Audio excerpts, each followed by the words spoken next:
ملے گی اسلام کیا ہے، اسلام کا تعارف ہمیں کتابیں پڑھنے کی عادت بھی ڈالنی چاہیے، آپ حضرات اسے حاصل کر سکتے ہیں۔ اب میں ادب اور احترام کے ساتھ آل انڈیا مسلم پرسنل لا بورڈ کے جمع سال سیکریٹری اور آپ کے آنے کے بعد مسلم پرسنل لا بورڈ کے ذمہ دار بننے کے بعد سے پرسنل لا بورڈ میں جو تبدیلیاں آئی ہیں سوشل میڈیا کے تعلق سے اور دیگر جدید ذرائع کے تعلق سے، وہ دیکھنے سے تعلق رکھتی ہیں اور اس کے اثرات جلدی آپ کے سامنے آئیں گے۔ ایسی پرجوش شخصیت، نوجوان شخصیت، ابھی تھوڑے دنوں پہلے ایک حادثہ پیش آیا تھا، لیکن اس کے باوجود بھی یہاں تشریف لائے ہماری دعوت پر۔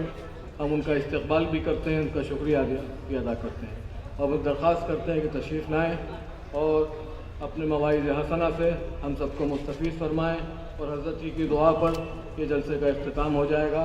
آپ حضرات اطمینان سے تشریف رکھیں، حضرت کی گفتگو۔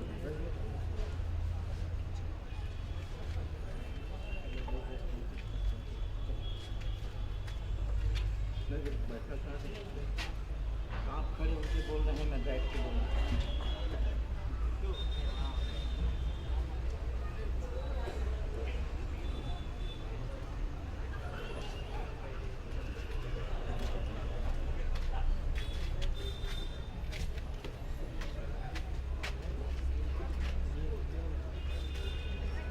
بسم اللہ الرحمن الرحیم، الحمد للہ کفا وسلام علی عباده الذین اصطفى اما بعد، اعوذ باللہ من الشیطان الرجیم، بسم اللہ الرحمن الرحیم، هو الذی ارسل رسوله بالهدى ودین الحق لیظہرہ علی الدین کلہ ولو کرہ المشرکون۔ حضرات علماء کرام، مختلف مسالک اور جماعتوں کے نمائندگان اور آپ تمام قابل احترام بھائیوں، بزرگوں، پردہ نشین ماں اور بہنوں، کہنے والے نے کہا تھا مسائل کیسے بھی ہوں تا قیامت رہ نہیں سکتے، یہ ظالم ظلم کی بن کر علامت رہ نہیں سکتے، جن کا عزم ہے کہ ہم کو چین سے جینے نہیں دیں گے، وہ جان لیں کہ خود بھی سلامت رہ نہیں سکتے۔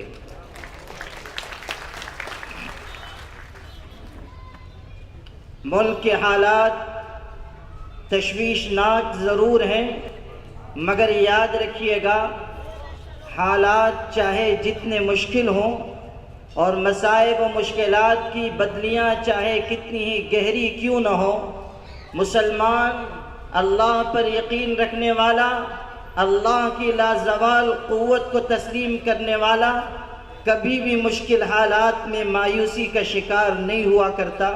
اس کا یقین و ایمان اس بات پر ہوتا ہے کہ کرنے والی ذات اللہ کی ہے اور تمام نظام قدرت اللہ کے، اور انانیت کے جراثیم پالنے والے دنیا میں سرکشی کے آخری حدوں کو چھونے لگ جاتے ہیں۔ جب اللہ کی سرزمین پر اللہ کے بندوں کو مجبور کیا جاتا ہے، جب نمازوں اور اذانوں سے روکا جاتا ہے، جب شرعی قوانین میں مداخلت کی جاتی ہے، جب اللہ کے بندوں کو اللہ سے ان کا رشتہ توڑنے کی کوشش کی جاتی ہے، تو پھر اللہ کا نظام حرکت میں آتا ہے اور ظالموں کو ان کے کیفر کردار تک پہنچایا جاتا ہے۔ کیا دنیا نے نہیں دیکھا کہ اسی روئے زمین پر فرعون بھی تھا، نمرود بھی تھا، شداد بھی تھا، قارون اور اس کے ماننے والے بھی تھے، قوم عاد اور قوم سمود بھی تھی، قوم صالح بھی تھی، قوم مدین بھی تھی۔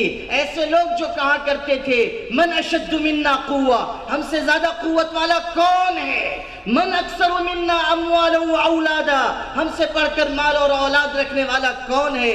لیکن جب ان کا ظلم حد سے تجاوز کر گیا تو پھر اللہ تعالیٰ کا نظام حرکت میں آیا اور فرعون بھی مٹا اور فرعونیت بھی مٹائی گئی، اور نمرود بھی مٹا اور نمرودیت بھی مٹائی گئی، اور اللہ تعالیٰ نے ظالموں اور سرکشوں کو ان کے انجام تک پہنچایا۔ قرآن اعلان کرتا ہے أَلَمْ تَرَ كَيْفَ فَعَلَ رَبُّكَ بِعَادٍ إِرَمَ ذَاتِ الْعِمَادِ التي لم يخلق مثلها في البلاد وثمود الذين جابوا الصخر بالواد وفرعون ذي الأوتاد الذين طغوا في البلاد۔ پڑھو قرآن مسلمانوں، تمام عذاب پانے والی قوموں، جماعتوں اور افراد کا تذکرہ کرنے کے بعد فرمایا فَصَبَّ عَلَيْهِمْ رَبُّكَ سَوْطَ عَذَاب، کہ ان تمام قوموں اور ملتوں پر، ان تمام جماعتوں اور جمعیتوں پر، ان تمام گروہوں اور افراد پر اللہ کے عذاب کا کوڑا برسا اور تمام کا خاتمہ کر دیا گیا۔ جا غور غریبہ پہ نظر ڈال بعبرت، کھل جائے گی تجھ پر تیری دنیا کی حقیقت۔ عبرت کے لیے ڈھونڈ کسی شاہ کی تربت، پوچھ کہاں ہے وہ تیری شان حکومت، کل تک جو بھرا تھا وہ غرور آج کہاں ہے، بولے کاسے سر تیرا تاج کہاں ہے۔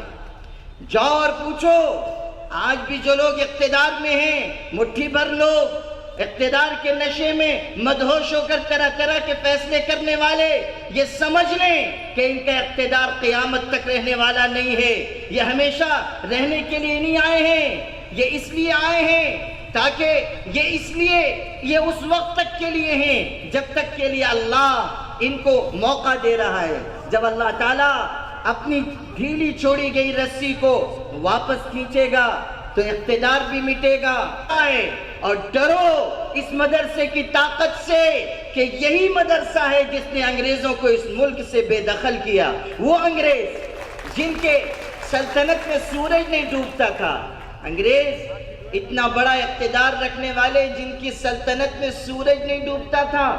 آپ تو اتنے چھوٹے اقتدار والے ہیں کہ آپ کا سورج کبھی بہار میں ڈوبتا ہے، کبھی یو پی میں ڈوبتا ہے، کبھی گجرات میں ٹمٹمانے لگ جاتا ہے۔ وہ تو خدا بھلا کرے ای وی ایم کا کہ اس کی کرامتوں سے آپ ملک میں دندناتے پھر رہے ہیں۔ ہمارا ملک بھی عجیب ملک ہے جہاں انسانوں سے زیادہ مشینیں ووٹ دینے لگی ہیں اور مختلف مدوں کو بنیاد بنا کر ووٹ حاصل کیا جاتا ہے۔ ایک دفعہ الیکشن لڑا گیا تو چائے چائے کہا گیا، پھر دوسرا الیکشن آیا تو گائے گائے، خبردار رہو، چائے اور گائے کے بعد ہائی ہی کا زمانہ آنے والا ہے۔ اور ڈرو ان مدارس کی قوت سے اور یہاں پڑھنے پڑھانے والے علماء، مدرسین اور طلباء سے کہ آپ بھول گئے کہ اس ملک سے انگریزوں کے خاتمے کی سب سے مضبوط اور طاقتور آواز اور سب سے پہلی آواز مدرسے سے اٹھی تھی۔ اور ایک مدرسے کے بوریا نشین عالم نے یہ فتویٰ لکھا تھا ان الہند قد عادت دار الحرب، کہ اب ہندوستان دار الحرب ہو گیا ہے، پوری قوت کے ساتھ کھڑے ہو جاؤ، اس غاصب اقتدار کو بے دخل کرو۔ اور اس اعلان اور فتوے کو سن کر علماء، مشائخ، بزرگان دین اور مسلمان عوام سڑکوں پر اترے، جانوں کا نذرانہ پیش کیا۔ ایک دو نہیں، ہزاروں علماء شہید کیے گئے، لاکھوں عام مسلمان شہید کیے گئے۔ ہم نے اپنے خون کا نذرانہ پیش کر کے اس ملک کو آزاد کروایا ہے۔ ہمارے باپ دادا وہ نہیں تھے جنہوں نے 6 مرتبہ انگریزوں کے جیل کے ڈر سے معافی نامہ داخل کیا تھا اور خط لکھ لکھ کر اپنے آپ کو بچانے کی کوشش کی تھی۔ ہم اس جماعت سے تعلق رکھنے والے نہیں ہیں جو جیل سے ڈر جاتے ہیں، جو مار سے ڈر جاتے ہیں، جو دباؤ سے دب جاتے ہیں، جو جھکانے سے جھک جاتے ہیں۔ ہم اس شاہ ولی اللہ اور شاہ عبدالعزیز کی اولاد ہیں کہ قسم پاک پروردگار کی کہ اگر ہفتے اقلیم کی دولت بھی لا کر دے دو گے تو ہمارا ایک بچہ بھی خریدا نہیں جائے گا۔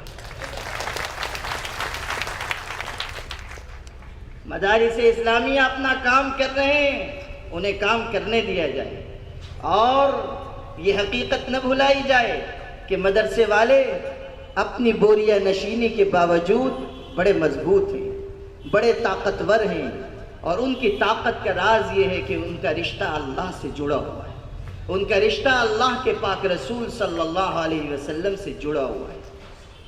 اس لیے حالات کی سنگینی سے تشویش تو پیدا ہو، مایوسی نہ پیدا ہو۔ حکومتیں آنی جانی ہیں، اقتدار بنتے ہیں اور بگڑ جاتے ہیں، اور تمام تر فیصلے خدا تعالیٰ کے دست قدرت میں ہیں۔ جو آئے ہیں ہمیشہ رہنے کے لیے نہیں آئے ہیں، جائیں گے اور جانا مقدر ہے، لیکن اسلام کا اس ملک میں رہنا یہ بھی اللہ تعالیٰ کی طرف سے طے ہے۔ ہمارے صدر عالی قدر مسلم پرسنل لا بورڈ کے صدر محترم اور عظیم عالم ربانی حضرت مولانا سید ابو الحسن علی ندوی رحمۃ اللہ علیہ بورڈ کے جلسوں میں پوری قوت، وضاحت اور صراحت سے ایک بات کہا کرتے تھے کہ لوگوں سنو، اس سرزمین پر اسلام اللہ کے فیصلے کے مطابق آیا ہے، رہنے کے لیے آیا ہے، جانے کے لیے نہیں آیا ہے۔ اس سرزمین پر اسلام اللہ کے فیصلے کے مطابق آیا ہے، رہنے کے لیے آیا ہے، جانے کے لیے نہیں آیا۔ اللہ کا ازلی اور ابدی اعلان ہے، هو الذی ارسل رسولہ بالہدی ودین الحق۔ انہوں نے فرمایا تھا اپنی چہیتی بیٹی حضرت فاطمہ سے کہ بیٹی فاطمہ صبر کر، برداشت کر، ایک دن ایسا آئے گا کہ تیرے باپ کا لایا ہوا دین دنیا کے ہر کچے پکے گھر میں داخل ہو جائے گا۔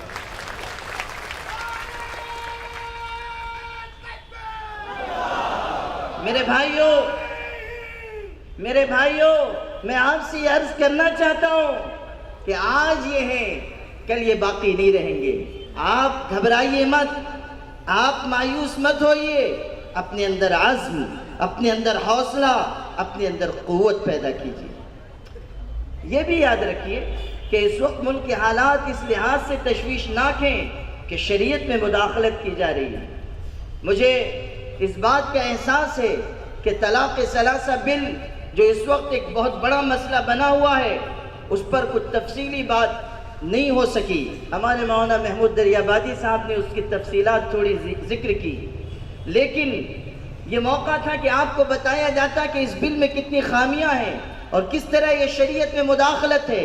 مسلمان عورت کے تحفظ کے نام پر ایک بل لایا گیا۔ اس کا نام طلاق ثلاثہ بل نہیں ہے، اس کا نام مسلم ویمن پروٹیکشن بل ہے۔ مسلمان عورت کے تحفظ کے نام پر یہ بل لایا گیا ہے اور اس میں طلاق کے مسئلے کو چھیڑا گیا ہے۔ ایک طرف یہ کہا گیا کہ اگر کوئی شخص اپنی بیوی کو 3 طلاق دے گا تو وہ شخص اس شخص کی دی ہوئی طلاق نہیں ہوگی، غیر قانونی ہوگی، باطل ہوگی۔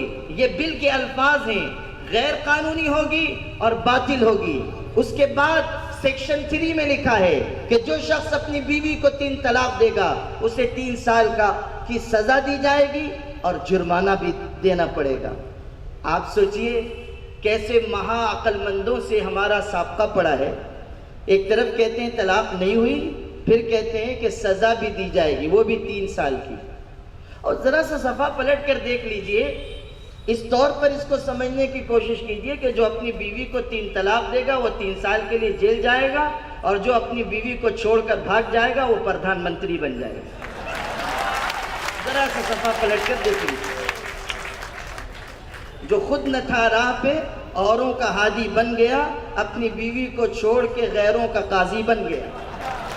یہ صورتحال ہے، اور اسے ہمیں پوری طاقت سے کہنا چاہیے۔ جب آپ نہیں شرما رہے، جب آپ کی بے حیائی اور ڈھٹائی اپنے عروج پر ہے تو ہماری زبانوں کو لگام نہیں دیا جا سکتا۔ ہم کہیں گے اور پوری طاقت اور قوت سے کہیں گے کہ جو کچھ تم کر رہے ہو وہ قانون کے نام پر لاقانونیت ہے، اور وہ اسلام اور مسلمانوں پر اور ان کی شریعت پر حملہ ہے، یلغار ہے۔ اگر آپ کو انصافی کرنا ہے تو 20 لاکھ ہماری ہندو بہنیں ایسی اس ملک میں ہیں جن کے شوہر چھوڑ کر چلے گئے ہیں، اور چھوڑ کر بھاگنے والوں کے امام کون ہیں آپ سب جانتے ہیں، علی رأسہم فضیلت شیخ المودی سلمہ اللہ، وہ ہیں۔ 20 لاکھ ہیں۔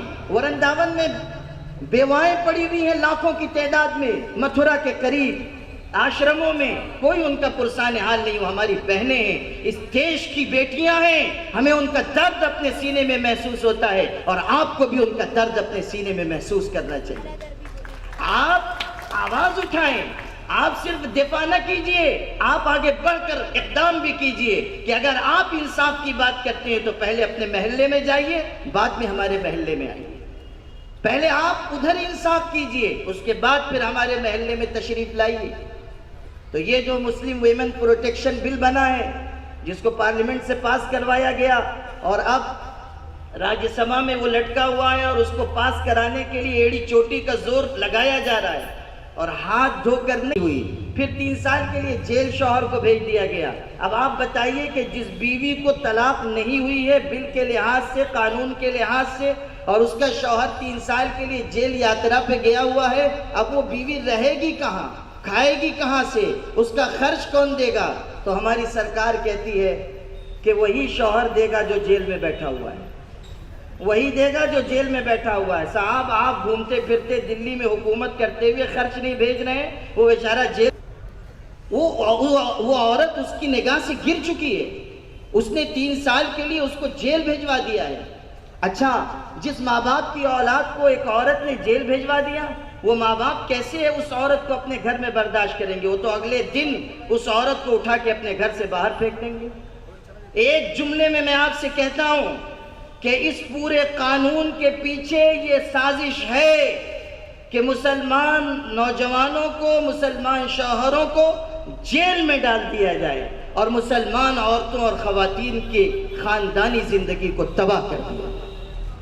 یہ ہے سازش، اور ہمیں پوری قوت سے اس کا مقابلہ کرنا چاہیے، اور اس کی بڑی تفصیلات ہیں جن کے بیان کا وقت بھی نہیں رہا اور موقع بھی نہیں رہا۔ اگلی بات میں عرض کرتا ہوں، آج ہم مسلمان کہ ہمارے سماج اور معاشرت میں طلاق، غصے میں طلاق، بلا وجہ طلاق، میں مذمت کرتا ہوں ان تمام لوگوں کی جو یہ کہا کرتے ہیں کہ مسلمانوں میں طلاق کی کثرت ہے۔ اعداد و شمار بتاتے ہیں، سرکاری اعداد و شمار، سینسس کی رپورٹ ہے کہ سب سے کم طلاق کی شرح مسلمانوں میں ہے، اور یہ سب ثمرہ اور نتیجہ ہے ہمارے ان علماء کی محنتوں کا، ان کی کاوشوں اور ان کی خدمات کا، ممبر سے تقریر کرنے والے ہمارے مقررین اور واعظین کا، انہوں نے محنت کی جس کا نتیجہ ظاہر ہوا۔ لیکن جو طلاق دی جا رہی ہے، جذباتیت میں طلاق، بلا وجہ طلاق، ہمیں اس کو روکنا ہوگا۔ یہ کیا بات ہوئی کہ آپ غصے میں آ گئے اور جھٹ آپ نے طلاق دے دی؟ کھانا آپ کو دوپہر 1 بجے نہیں ملا، 2 بجے ملا، آپ نے طلاق دے دی۔ یہ بات انتہائی نامناسب ہے، اور یہ خود ہمارے معاشرے میں شریعت سے انحراف ہے۔ کتنے لوگ ہیں طلاق دے دیتے ہیں، اس کے بعد بیویوں کو پریشان کرتے ہیں۔ ایک صاحب آئے، کہنے لگے حضرت بہت غصے میں تھا، طلاق دے دی، مگر طلاق توئیں سے نہیں بولی، تے سے بولی ہے، ہو گئی کہ نہیں ہو گئی؟ اتنے عقل مند تو ہمارے سماج میں ہیں۔ بلا وجہ طلاق۔ ہارون الرشید کتنا بڑا بادشاہ گزرا ہے، اس کی سلطنت میں بھی سورج نہیں ڈوبتا تھا، اور وہ بہت بڑا عالم بھی تھا۔ دربار میں ایک دن بیٹھا ہوا تھا، اس کا ایک عالم درباری آیا، کہنے لگا حضرت ہو گیا۔ اس نے کہا کیا ہوا؟ کہنے لگا ایک عربی شخص نے ایک وقت میں، تو عالم بھی تھا ہارون الرشید، چونکا، کہنے لگا بھائی صاحب اگر آپ یہ کہتے کہ ایک وقت میں 4 عورتوں کو طلاق دی تو میں سمجھ جاتا، لیکن بیک وقت 5 عورتوں کو کیسے طلاق دی؟ اسلام میں تو 4 ہی شادی جائز ہے، 5ویں کہاں سے لے کے آ گئے؟ کہنے لگا سن تو لیجئے، ایک عربی شخص کی 4 بیویاں تھیں، ٹھاٹ سے رہتا تھا، آن بان شان کی زندگی تھی۔ ایک دن دوپہر کے وقت گھر لوٹا، بڑی بھوک لگی ہوئی تھی، گھر میں آ کے دیکھا یہاں تو مہابھارت چھڑی ہوئی ہے، چاروں کے 4 ایک دوسرے سے برسر پیکار، اور پورا شور اور ہنگامہ، اور کھانے کا پتہ نہیں۔ پوچھا کیا ہوا؟ تو بیان شروع ہوا۔ بیان کوئی مولانا اعجاز کشمیری کا تو تھا نہیں کہ شریفانہ 5 منٹ میں ختم ہو جاتا، بیان عورت کا تھا، اور عورت ماشاءاللہ کیسے لگاتے ہیں، کہنے لگے مرد کا دل رک جائے سمجھ جاتے ہیں مر گیا، اور عورت کی زبان رکی ہوئی ہے سمجھ جاتے ہیں کہ انا للہ و انا الیہ۔ تو عورت کا بیان تھا، لمبا چوڑا تفصیلی چلا، اور غصہ مرحلے میں پہنچے تو غصے میں کہنے لگا کہ قصور اس عورت کا معلوم ہوتا ہے، ایسے کیسے آپ نے طلاق دے دی؟ اللہ سے ڈریے۔ کہنے لگا او اللہ سے ڈرانے والی، تجھ کو بھی 3 طلاق۔ تیسری نے دیکھا یہ تو بہت گڑبڑ ہے، کہنے لگی عرب اگر سنیں گے کہ آپ نے ایک ساتھ 2 بیویوں کو طلاق دے دی تانا دیں گے، یہ معیوب بات ہے۔ کہنے لگے او عربوں کے تانے سے ڈرانے والی، تجھ کو بھی 3 طلاق۔ چوتھی باقی بچی تھی، اس نے دیکھا کہ اب تو میں ہی ہوں، کہنے لگی کہ 3 کو آپ نے طلاق دے دی، آپ کیسے رہیں گے؟ یہ شریفوں کا طریقہ نہیں ہے۔ اس نے کہا او شرافت سکھانے والی، تجھ کو بھی 3 طلاق۔ تو 4 تو پاری ہو ہی گئی، 5ویں کہاں سے آئی؟ 5ویں وہ پڑوسن تھی، بازو گھر میں بیٹھی ہوئی، سب سن رہی تھی، پڑوسن تو کان لگا ہی رہتی ہے کہ بازو گھر میں کیا ہو رہا ہے، تو سن رہی تھی۔ اس نے جب 4 کو طلاق پڑ گئی تو پکار کہا او اللہ کے بندے 4 کو طلاق دے دیے، کھائے پیے گا کہاں؟ یہ غصے میں تو تھا ہی، کہنے لگا قسم خدا کی اگر تیرے شوہر کی اجازت، وہ پہلے ہی سے جلا بھنا بیٹھا تھا، اس نے کہا جا اجازت ہے، تو ہو گئی 5ویں بھی پاری۔ یہ طریقہ مناسب نہیں ہے، یہ میں آپ کو سمجھانا چاہ رہا ہوں۔ جذباتیت اور غصہ، اللہ علیہ وسلم تشریف فرماتے، آپ تشریف فرمائے اور آپ کا پرسعادت دور ہے، آپ کو ایک شخص نے آ کر خبر دی کہ فلاں شخص نے اپنی بیوی کو ایک وقت میں 3 طلاق دے دی ہے، پڑھو سیرت کی کتابیں کہ ہمارے آقا صلی اللہ علیہ وسلم کھڑے ہو گئے اور آپ نے فرمایا قام غضبانا وقال ایلعب بکتاب اللہ وانا بین اظہرکم، آپ غصے میں اپنی جگہ سے کھڑے ہو گئے اور ارشاد فرمایا کیا میرے جیتے جی اللہ کی کتاب کے ساتھ کھلواڑ کیا جائے گا؟ میں زندہ ہوں اور اللہ کی شریعت کو مذاق بنا لیا جائے گا؟ حضرت عمر ابن خطاب کے بارے میں ہے مصنف ابن ابی شیبہ میں، اذا اتی برجل طلق امرأته ثلاثا اوجعه ضربا وفرق بینہما، جب کوئی شخص ایسا لایا جاتا تھا جس نے اپنی بیوی کو ایک وقت میں 3 طلاق دی ہو، سزا دیتے تھے اور دونوں کو جدا کر دیتے تھے۔ اسلام نے سکھایا ہے مسلمانوں طلاق دینی ہو تو کیسے دو، نکاح کے بعد کیسی زندگی گزارو۔ افسوس کہ ہم نے نکاح کے بعد کی پرمسرت خوشگوار زندگی گزارنے کے اصول بھی نہیں سیکھے، ہم نے حقوق بھی نہیں سیکھے۔ پڑھو ہمارے آقا کی سیرت، ان کی سنت، ان کی احادیث۔ ہمارے آقا صلی اللہ علیہ وسلم نے اعلان فرمایا ان من اکمل المؤمنین ایمانا احسنهم اخلاقا والطفهم باہلہ، سب سے زیادہ کامل درجے کا ایمان اس شخص کا ہے جس میں اچھے اخلاق ہوں اور وہ اپنی بیوی بچوں کے ساتھ اچھا سلوک کرنے والا ہو۔ گھر میں اچھے سلوک کی تاکید ہمارے آقا نے فرمائی۔ حجۃ الوداع میں اپنے آخری خطبے میں آپ نے پوری امت کو نصیحت کی، استوصوا بالنساء خیرا، بیویوں کے ساتھ حسن سلوک کی وصیت مجھ سے قبول کر لو۔ زندگی گزاری، خیرکم خیرکم لأہلہ وانا خیرکم لأہلی، تم میں سب سے زیادہ بہترین وہ ہے جو اپنے بیوی بچوں کے لیے بہترین ہو۔ حضرت عائشہ سے پوچھئے، سیرت اور سنت کی کتابوں میں ہے، حضرت عائشہ کہتی ہیں کہ حضور صلی اللہ علیہ وسلم گھر میں انتہائی مروت کی اور رواداری کی زندگی گزارتے تھے، محبت کر کے۔ پھر آپ نے صحابہ کو جمع کیا، فرمایا کہ یہ ہار ایک بیٹی کے پاس اس کی ماں کی یادگار ہے، اگر تم پسند کرو تو اسے واپس کر دیا جائے۔ صحابہ کی چیخیں نکل گئیں، انہوں نے کہا اللہ کے رسول آپ کا فیصلہ حق اور انصاف کا فیصلہ ہے، حق اور انصاف کا فیصلہ ہے، آپ جو چاہے کیجیے۔ آخری بات کے طور پر میں عرض کرتا ہوں، آل انڈیا مسلم پرسنل لا بورڈ آپ کو آواز دیتا ہے کہ اس دور میں موجودہ سنگین حالات میں سب سے بڑی طاقت اتحاد کی طاقت ہے، جس کا عملی نمونہ آپ یہاں دیکھ رہے ہیں۔ اور میں اس منظر سے حوصلہ پا کر برسر اقتدار طبقے کو خطاب کر کے کہہ سکتا ہوں کہ نور کی یہ ایک کرن ظلمات پہ بھاری ہوگی، رات تمہاری ہے تو کیا صبح ہماری ہوگی۔ وہ وقت آئے گا کہ جب انصاف کا سورج طلوع ہوگا اور یہ اتحاد برسر اقتدار طبقے کو یا فرقہ پرست طاقتوں کو ان کی اوقات یاد دلائے گا۔ آخری بات، آپ آل انڈیا مسلم پرسنل لا بورڈ کے جلسے سے صرف جذباتیت کا پیغام لے کر نہ جائیں۔ ہم اگر تحفظ شریعت کی بات کر رہے ہیں تو ہمیں خود اپنی زندگی میں اللہ کے دین کو زندہ کرنا ہوگا، شریعت کو زندہ کرنا ہوگا۔ ہمیں اپنے سماج اور معاشرے میں نمازوں کو اور عبادات کو قائم کرنا ہوگا، نکاح کو آسان بنانا ہوگا، جہیز کی لعنت کو ختم کرنا ہوگا۔ ابھی قریب میں ایک مسلم اکثریتی آبادی میں گیا، وہاں ایک ہولناک واقعہ چند دنوں پہلے پیش آیا تھا کہ 2 مسلمان نوجوان لڑکیاں 2 غیر مسلم لڑکوں کے ساتھ بدکاری کی حالت میں پکڑی گئی۔ جب تحقیق کی گئی تو یہ معلوم ہوا کہ ان بہنوں کی ایک تیسری بہن ہے جو بڑی ہے، اس کی نسبت طے ہو چکی ہے، باپ معذور اور مجبور ہے اور ہونے والی سسرال سے مہاراجہ پلنگ کا جہیز میں مطالبہ کیا گیا ہے، وہ اس کو پورا کرنے پر قادر نہیں ہے۔ اس لیے دونوں بہنوں نے جو چھوٹی ہیں اپنا جسم بیچنا شروع کر دیا تاکہ اپنی بڑی بہن کے جہیز کا انتظام کر سکیں۔ ہمیں غور کرنا ہوگا کہ ہم کہاں کھڑے ہیں، ہمیں غور کرنا ہوگا کہ ہم نمود و نمائش کے راستے پر تو نہیں جا رہے ہیں، ہمیں غور کرنا ہوگا کہ کہیں اللہ کے دین و شریعت کے سلسلے میں ہماری کوششیں غیر مخلصانہ تو نہیں ہیں۔ اس لیے آپ تمام حضرات یہ عزم اور یہ حوصلہ لے کر یہاں سے جائیں۔ مجھے جو پرچی دی گئی تھی اس پر لکھا گیا تھا کہ 10:50 تک جلسہ چل سکتا ہے اور ابھی اس میں 6 منٹ باقی ہیں، لیکن شاید ہم سب آپ کے محتاج بندے بندیاں ہیں، آپ کے حضور میں حاضر ہیں، آپ سے توبہ کرتے ہیں اور آئندہ کے لیے طاعت و عبادت کی توفیق مانگتے ہیں۔ اپنے کرم سے ہم سب کے گناہوں کو معاف فرما، اللہ معاف فرما، اللہ معاف فرما۔ اللہ ملک کے ان مشکل حالات میں، ان مشکل دنوں اور راتوں میں ہم سب کو استقامت عطا فرما، طاقت و قوت عطا فرما، ہمیں غلبہ اور نصرت عطا فرما، فتح یابی عطا فرما۔ اللہ ہم سب کو دونوں جہانوں میں سرخرو اور کامیاب فرما۔ اے پیارے اللہ ہم سب کی مغفرت فرما، ہمارے ماں باپ کی مغفرت فرما۔ اللہ ہمارے ماں باپ کا ہم پر بڑا احسان ہے، انہوں نے بھوکا رہ کر کھلایا ہے، پیاسا رہ کر پلایا ہے، گیلے میں سو سو کر ہمیں سوکھے میں سلایا ہے، نہ جانے کتنی راتیں ہمارے لیے بے آرامی میں گزاری ہیں۔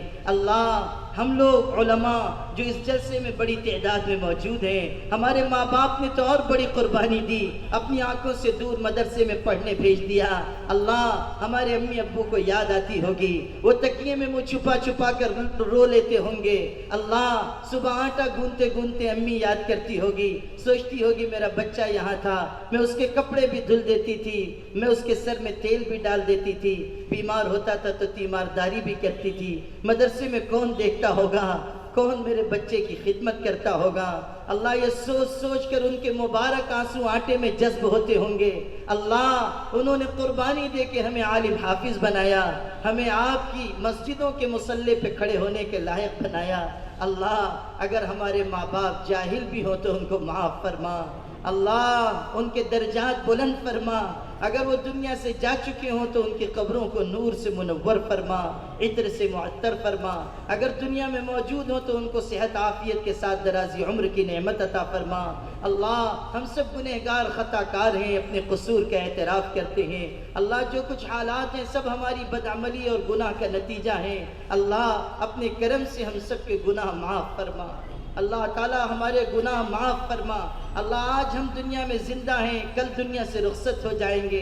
آج نہا دھو کر اپنے ہاتھوں سے کپڑے پہنتے ہیں، کل دوسرے کپڑے اتار کر میت والا غسل دیں گے، کفن کی 2 چادریں اڑھا دیں گے، اعلان ہوگا فلاں ابن فلاں دنیا سے رخصت ہوا، پھر منو مٹی کے نیچے دبا دیا جائے گا۔